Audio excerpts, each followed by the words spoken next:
कमर ज़मान कायरा साहब किसी तारुफ के मोहताज नहीं, मेरे साथ प्रोग्राम में मौजूद हैं। कायरा साहब बहुत शुक्रिया देने के लिए, ज्वाइन करने के लिए। कायरा साहब, आप लोगों के जो ताल्लुकात हैं हुकूमत के साथ, आप लोगों की हुकूमत है, उस पर मैं आगे जाके बात करूँगी। कि सबसे पहले शुरू कर लेते हैं, बानी PTI ने आर्मी चीफ के नाम खत लिख दिया है सर, इस पर बड़ी तनकीद हो रही है। आपकी पार्टी इस खत को कैसे देख रही है? क्योंकि नून लीग की जानिब से जितने लोगों की स्टेटमेंट्स आ रही है वो तो उसको सीधा सीधा NRO करार दे रहे हैं।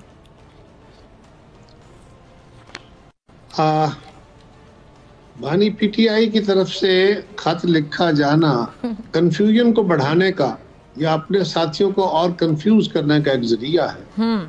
इसके बैकग्राउंड में देखें तो ये बातें हो रही हैं कि उनकी पार्टी की कुछ मुलाकातें पेशावर में हुई, कुछ यहाँ पे मुलाकातें हुई, कुछ सियासतदानों से हुई, कुछ दीगर मुलाकातों के जिक्र तबसरे मीडिया में चलते रहे। फिर अली अमीन गंडापुर साहब के बारे में कि वो के कुछ लोगों से मिल रहे हैं, बैरिस्टर गौहर साहब के बारे में भी कुछ खबरें थोड़ी बहुत आई, लेकिन अली अमीन साहब ने तो बड़ा वाज़ेह तौर पे कह दिया और हैरान कुन अंदाज में कह दिया कि हम तो 99% पे पहुंचे हुए हैं, हमारे मुज़ाकरात तय हो चुके हैं। सियासत के अंदर 100% तो अचीव नहीं होता, ये कोई मैथमेटिकल क्वेश्चन तो होती नहीं है। इसमें तो अगर 70% भी कामयाब हो जाए तो बहुत बड़ा होता है, तो 99% कामयाब होने के बाद फिर क्या अमर माने है कि पुल के सामने नहीं आ रहा।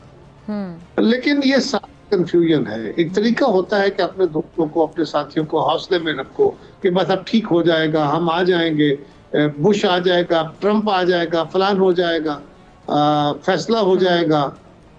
अल्लाह हाजिर के आस बहुत सारी चीजें होती हैं जिससे आप लोगों को तसल्लियां देते रहते। तो ये मेरा ख्याल है इसी तरह की एक तसल्ली है। और आप ये भी कह सकते हैं कि जो इंतहाई एक लेवल है और उससे तलखी को कम करने की कोशिश उनके साथियों ने समझाया हो कि आप तलखी को कम करने की कोशिश करें, क्योंकि इमरान खान साहब जाती तौर पे और उनकी पूरी जमात, खास तौर पे उनका जो मीडिया है, सोशल मीडिया, ये एक तूफान बपा किए हुए है हमारे पाकिस्तान के खिलाफ, सिक्योरिटी एस्टेब्लिशमेंट के खिलाफ, इंटेलिजेंस एजेंसियों के खिलाफ। तो अब अगर वो ये कह रहे हैं तो एट वन टाइम वो दोनों काम कर रहे हैं। ठीक, तो वो सजेशन भी दे रहे हैं, सॉफ्टनिंग भी चाह रहे हैं और अपना काम भी किए जा रहे हैं। तो मेरा ख्याल है ये कोई संजीदा कोशिश नहीं है। ठीक है। अच्छा, सिक्योरिटी ज़राए से जो खत का जवाब है उसमें कहा गया है कि जी आप सियासतदानों से बात करें। यही पहले भी जवाब आता रहा कायरा साहब, जब भी खान साहब ने कहा कि जी मैं तो मुज़ाकरात इस्टेब्लिशमेंट से करना चाहता हूँ, मैं तो फ़ौज से बात करना चाहता हूँ, मैं तो सियासी जमातों से बात नहीं करना चाहता। उसके बाद फिर मुज़ाकरात हुए, उस पर भी मैं आपको कॉमेंट ज़रूर चाहूँगी कि आपको क्या लगता है। आप एक न्यूट्रल राय देंगे, ज़ाहिर बात है ना, आप नून लीग से हैं, वो कि आप लोग हुकूमत के इत्तेहादी हैं, लेकिन नून लीग जिस तरह इंगेज कर सकती थी PTI को मुज़ाकरात में, और जो सिटिंग गवर्नमेंट होती है उस पर ज़्यादा जिम्मेदारी होती है मोर देन अपोजिशन मेरे ख्याल से। तो आपको क्या लगता है कि वो जो मुज़ाकरात का ऊँट है किसी करवट क्यों नहीं बैठ सका? क्या वाकई PTI की संजीदगी नहीं थी, ये नहीं चाहते थे, या मज़ीद टाइम बाय करना चाहते थे? पहले कहा जाता था कि जी ट्रंप की जब भी तकरीब हलफबरदारी होगी, जनवरी का इंतज़ार किया जा रहा है, उसके बाद देखेंगे कि क्या हवाओं का रुख किस तरफ जाता है। लेकिन आपको लगता है कि इसके अलावा भी कोई वजह हो सकती है मुज़ाकरात की नाकामी की? और अब ये जो दोबारा सियासतदानों से मुज़ाकरात होंगे, जो खत का जवाब है, तो इसका माहौल दोबारा मुज़ाकरात की तरफ बनता हुआ दिखाई दे रहा है? देखिए, सियासत में ना आप अगर अपने दुरुस्त फैसले करते हैं, ठीक वक्त पे करते हैं, तो कमजोर पोजीशन भी बेहतर हो जाती है। और अगर आप गलत वक्त पे बहुत अच्छे फैसले भी करते हैं तो आप अपनी पोजीशन को कमजोर होने से नहीं बचा सकते। ठीक, कुछ इसी सूरत हाल का शिकार PTI है।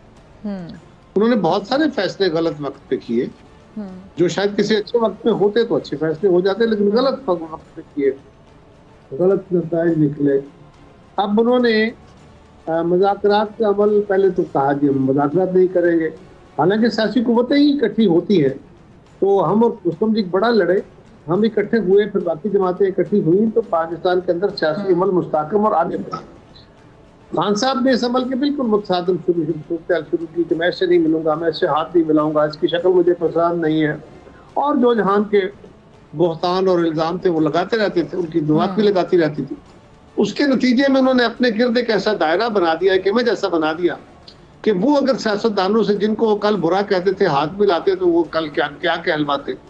हालांकि मौलाना फजलुर रहमान साहब के साथ उनकी जमात ने बहुत कुछ किया, खुद इमरान खान साहब ने किया, महमूद खान रचकज़ई साहब के साथ बहुत कुछ किया, हमारे साथ तो किया ही, लेकिन फिर उनको अपने साथी उनके साथ बैठने को भी तैयार हो गए।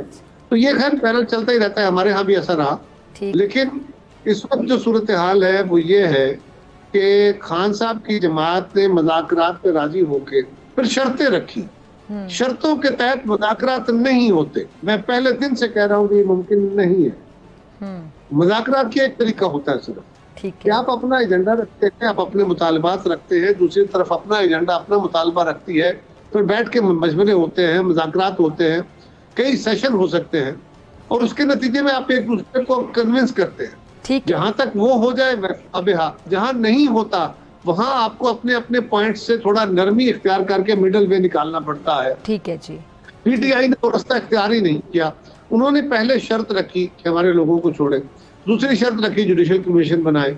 ये बनाए तो हम आगे चलेंगे। इस तरह बिट्स एंड पीसेस में ना मुतालबे हो सकते हैं ना वो पूरे हो सकते हैं, बल्कि आपको पूरा एजेंडा खोलना पड़ता है, फिर उसके ऊपर लहदे होती है और तब जाके, क्योंकि ये कोई फतह शिकस्त नहीं होती, इसमें दूसरे को पिछाड़ना नहीं होता, बल्कि आपने रास्ते निकालते।